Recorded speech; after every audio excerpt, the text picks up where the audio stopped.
Hi guys, day 15 of the 30-day docu-series. Today is supposed to be an exposure into my journey in the industry. It's one of the most amazing things I've had to encounter as a human being. I'm proud of it. I may not be able to talk about it so much, but I believe I can put a little light to how it has been so far. I've really met a lot of people in the industry. I wouldn't want to name call, but maybe a preview of my songs and my catalogs, videos would show you people I've done stuff with, and more projects that I'll be dropping will show you a lot of people I've worked with. I used to be afraid of bringing out the people I've worked with so boldly to everyone. Reason being, I feel like people deserve rights to being the singers of their own praise. That if someone feels that what I have done with them is good enough to be made public or make so much noise about it, then I'm good with it. That's the kind of person I am. But if that doesn't happen, you wouldn't hear me talk about it. I have a whole lot of friends, a lot of industry friends, lots. And I just started working with a lot of them. I will start dropping projects between now and probably August. But the major thing I want to do right now is to make sure that everybody I start working with at this time doesn't just get streams. You get actual fans. You get people who are physical, who watch my docu-series or who watch my content, and at the end of the day they come to listen to that music just because they know my person, they know what I've said here, and they know I stand for it. So by the time I start exposing my projects, new projects with people from the inside of the industry who are now working, I know it will be a wonderful experience. Before now, I've still worked with a lot of people in the industry. One of my favorites is Wise Dog. I know like he has been in a lot of projects in the past. Has worked with a lot of people. He's figurehead to so many artists from the past and right now, currently, who are still sustaining themselves. Example, people like Techno. He did a good track for him at the time, or did good tracks for him too when they worked. And he was the one that trained me as a producer, basically. And one person gave me the chance or the light of day. So I'll shout out to him first, and I'll shout out to White Magic. He's another person I respect. He's somebody that I've seen that works with a lot of ethic. He has brought up a lot of artists, especially artists from the southeast. There might not be a whole lot of prominence with his name out here in Lagos, but down there in the east, he's like some first level Don Jazzy, because that dude has a whole lot of connections to so many artists who he produced, by the way, mix or master for. So that's another person. During my time with Wise Dawn, I had the opportunity of working with or having to encounter big artists at the time. Ice Prince and so many other people. It's not something I always just talk about. I feel like it's not necessary to put names to things that don't need the name until when it's necessary, as I said earlier in the video.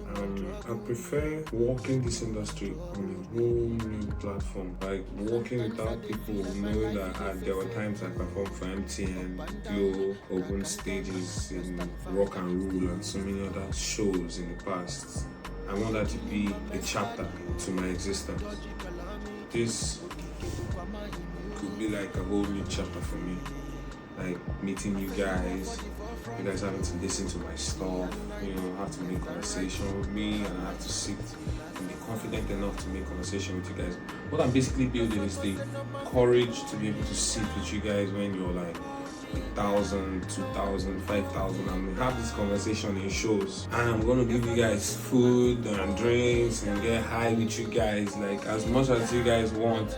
Be that basic youth. That's basically what it is. Now the whole music industry. I want to take the music industry away from the point of having to jump on stage and sweat and give aesthetics and make you guys feel that I'm not a god. I might be a god by ability of creation. But that doesn't take away my humanity or my ability to be a human being, which is knowing that anybody that comes out from anywhere they are to come and see me recreate my craft in person will have to endure things, will have to derive joy from it, and sometimes have to deprive themselves certain other pleasure. So there's a sacrifice on 3 levels that is being taken on my behalf to be there for me. The best I can do for you is to be as good as possible. I might try as much as possible to be as kind as Jesus Christ. I'm not exaggerating. I might have some reflection of the antisocial person who I am, wherein someone decides to be deviant enough to act out of culture